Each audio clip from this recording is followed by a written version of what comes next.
कांग्रेस ने शनिवार को पार्टी के दिग्गज नेता दिवंगत अहमद पटेल के खिलाफ आरोपों का खंडन किया है। उन्होंने 2002 के दंगों के बाद गुजरात के तत्कालीन सीएम नरेंद्र मोदी का नेतृत्व करने वाली सरकार को अस्थिर करने की साजिश रची थी। गुजरात पुलिस की एसआईटी ने शुक्रवार को कोर्ट के सामने दलील दी है कि तीस्ता सीतलवाड़ नरेंद्र मोदी के खिलाफ कांग्रेस के वरिष्ठ नेता अहमद पटेल की बड़ी साजिश का हिस्सा थी।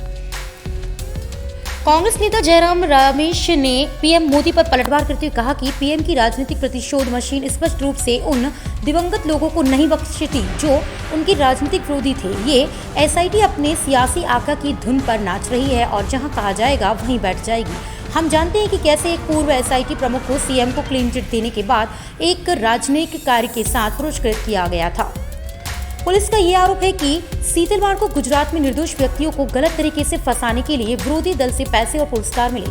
गुजरात पुलिस की एसआईटी ने अहमदाबाद में सत्र अदालत के सामने दायर एक हलफनामे में कहा था कि इस बड़ी साजिश को अंजाम देते हुए सीतलवाड़ का राजनीतिक उद्देश्य निर्वाचित सरकार को बर्खास्त करना या अस्थिर करना था। उन्होंने गुजरात में निर्दोष व्यक्तियों को गलत तरीके से फंसाने के लिए प्रतिद्वंदी राजनीतिक दल से अवैध वित्तीय और अन्य लाभ और पुरस्कार प्राप्त किए। एक गवाह के बयानों का हवाला देते हुए एसआईटी ने कहा कि साजिश दिवंगत अहमद पटेल के इशारे पर की गई थी। इसमें आरोप लगाया गया कि पटेल के कहने पर सीतलवाड़ को 2002 में गोधरा कांड के बाद हुए दंगों के बाद 30 लाख रुपए मिले हैं। आपको बता दें कि तीस्ता सीतलवाड़ को 2002 के गुजरात दंगों के मामले में कथित तौर सबूतों के गढ़ने के आरोप में पूर्व पुलिस महानिदेशक आर.वी. श्रीकुमार के साथ गिरफ्तार किया गया था। अपने हलफनामे में एसआईटी ने आगे दावा किया कि सीतलवाड़ दंगों के मामलों में बीजेपी सरकार के वरिष्ठ नेताओं को फंसाने के लिए उस समय केंद्र की सरकार में शामिल एक प्रमुख राष्ट्रीय पार्टी के नेताओं से मिलती थी। आपको बता दें कि उस समय केंद्र में यूपीए की सरकार थी और कांग्रेस सबसे बड़ी पार्टनर थी।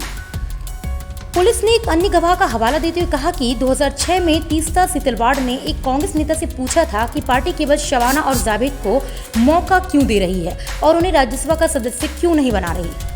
एसआईटी ने इस आधार पर जमानत अर्जी का भी विरोध किया था। सीतलवाड़ के खिलाफ जांच भी अभी तक चल रही है और अगर रिहा किया जाता है तो वह गवाहों को डराने और सबूतों से छेड़छाड़ करने का प्रयास कर सकती है।